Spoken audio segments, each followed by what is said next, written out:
Can't start it, you can't ride it, right? Nope. All 3 chokes on.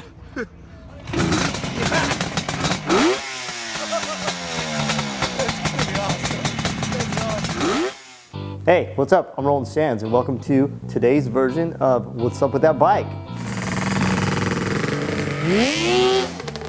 This is a Suzuki Gt750. 1971 to 77 they made this bike, and it is the first water-cooled Japanese motorcycle. Funny fact, I just read on Wikipedia. The bike had dual disc brakes, it had a lot of cool features, and it was actually ahead of its time, outside the fact that it probably handled fairly terrible. I bought it to build something interesting. I wanted to build a badass triple 2-stroke, and I probably thought that the Water Buffalo was a better bike than it was, but after we actually got the thing fired up and rode it for the first time, we realized it was such a dog. So it was time to do everything we could to make the thing work better. We didn't dive too deeply into the motor. What did we do to this motor?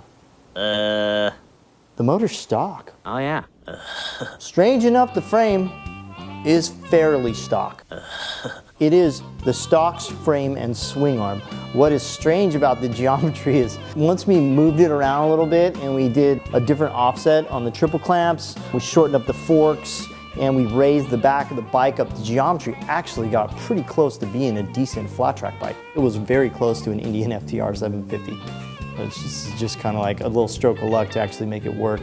We got the bike running, and 1 week later, Travis was racing it.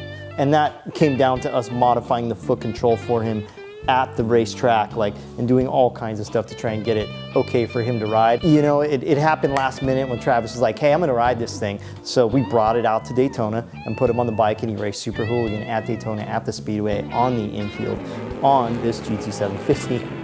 This is insane. If you watch Travis ride the thing, it's a bucking bronco. I'm not gonna say we had it set up perfect for him. This is an RD400 gas tank, and we took the Water Buffalo tank off because it was pretty heavy, and we actually used that on another project. But the RD400 tank seemed to fit the bike really well. We got a saddleman tail section and seat, and made some mounts to mount that to the stock subframe. We did chop the back of the subframe off, but this is all stock. Made some foot controls for it. We used RSD foot pegs, RSD toe pegs, made the brake lever, made the brake pedal, mounted a modern sport bike rear master cylinder to it. This is an FTR rear caliper. This is a little Brembo, which we made a little bracket for, and this is an R6 rear disc, I believe. And we also did an R6 front rotor and brake caliper. Dunlop DT3s front and rear. Nice and sticky tires, pro taper bars, pro taper grips, and R6 forks. Just gonna keep it running. I'll just spin it. Don't worry, I'll just do it on my own. Don't worry about that, I got it. Whoa! Glad you tied this thing in tight, shit. So this thing had a massive weight on the end of the crank. We wanted to remove the crank to try and get some more RPM out of the bike and to get it to spin up a little quicker, being that it was a cruiser. I know, crazy 2-stroke cruiser. It had a lot of weight on the crank just to calm the motor down. So we took that weight off, and we took the end of the crank off, unbolted it, and then we got this real bitchin' little magnesium cover for it, and we got this new ignition. And this is an electronic ignition rather than the points ignition. This helped the bike run a lot better as well. You can see we've got this little crash slider here. We did destroy one of these because the bike got crashed.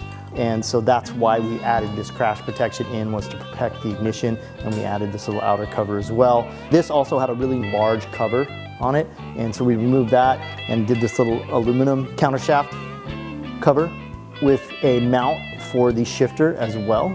And so this has a little brass bushing in it. Again, this is a custom pipe, also custom flat spotted for ground clearance. You can see the bike has a little bit of wear and tear. It's been raced, it's been upside down, it's been thrashed a little bit, but still runs, still does its job. And that, my friends, is the GT750 Suzuki Water Buffalo.